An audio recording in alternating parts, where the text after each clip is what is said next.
Hello, everybody. The countdown is on. 10 days, 11 days. Christmas is coming real soon.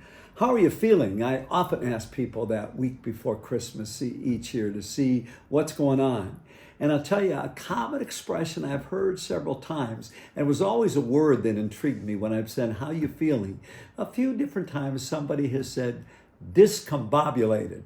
And I said, whoa, now that's a big word. I knew the word, I heard it, I knew it was like something's going on inside of you, but not exactly what was being defined there. So of course I had to go to Webster's by way of now, going to the iPhone and looking it up. And this is what I saw, that discombobulated, a fairly recent word, and that it basically means confused or disoriented or going off in a lot of different directions all at the same time.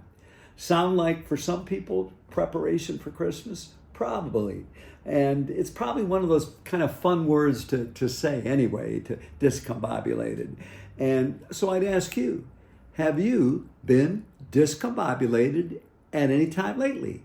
Why or why not?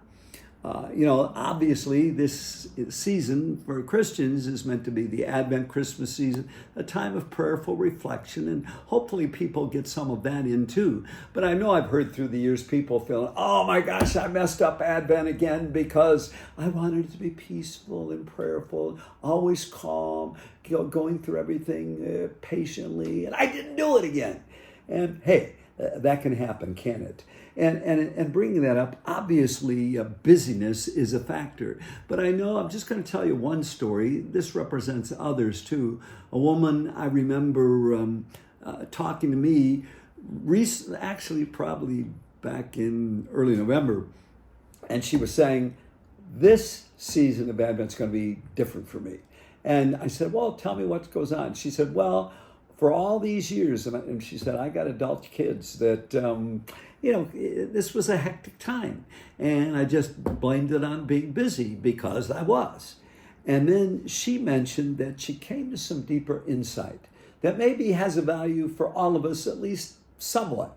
She said that for a lot of years, she thought Christmas had to be just perfect. She had to have the tree set up perfectly, the lights, the cookies and candy, the welcome get-togethers, the right gifts. She even told me that it was very hard for her. She had a kind of a bigger extended family and just trying to figure out what to give each person as a gift.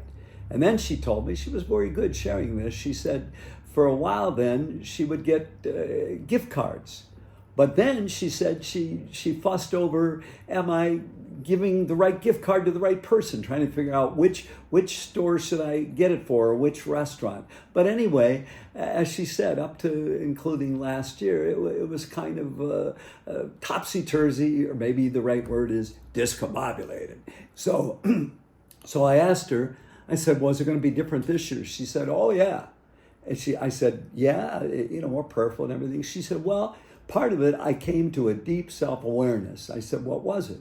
She said, well, last year, her 3 adult children were there for Christmas, and the mom, as she said, her usual self, was getting everything ready and kind of still worried and trying to make sure everything went timely at the gathering.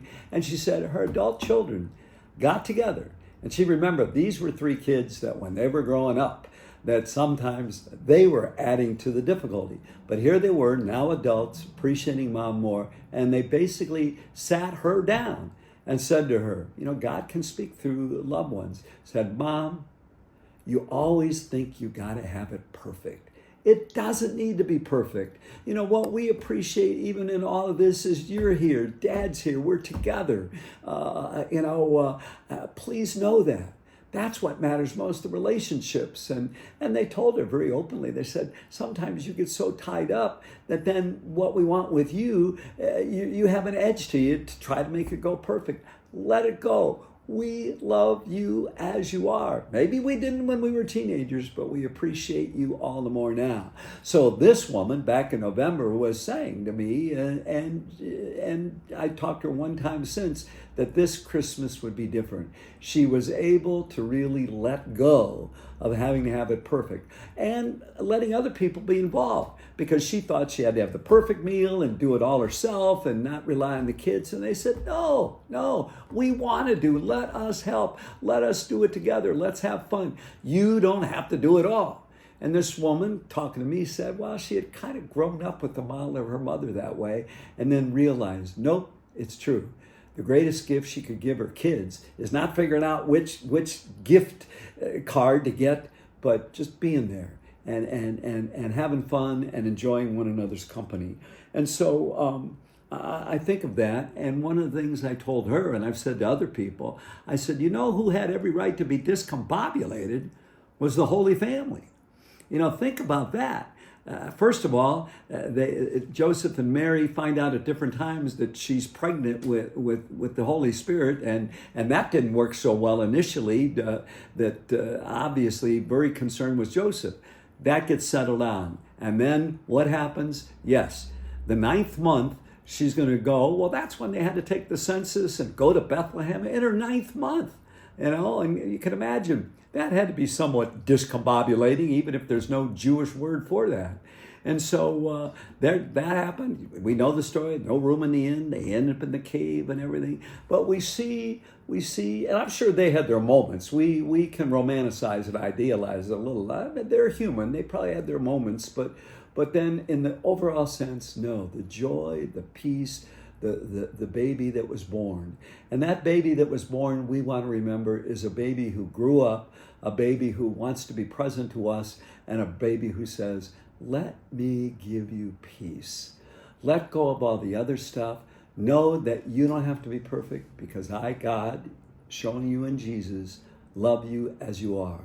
And you come up short, I'll forgive you, and keep coming back and realizing the wondrous gift of unearned love that is, I give you, God says to each of us, and especially through your family as you share that faith and that love together. Hey, think about it these next 10 days, and maybe there's something there that'll be a good reminder, and you'll be a little less discombobulated. God bless.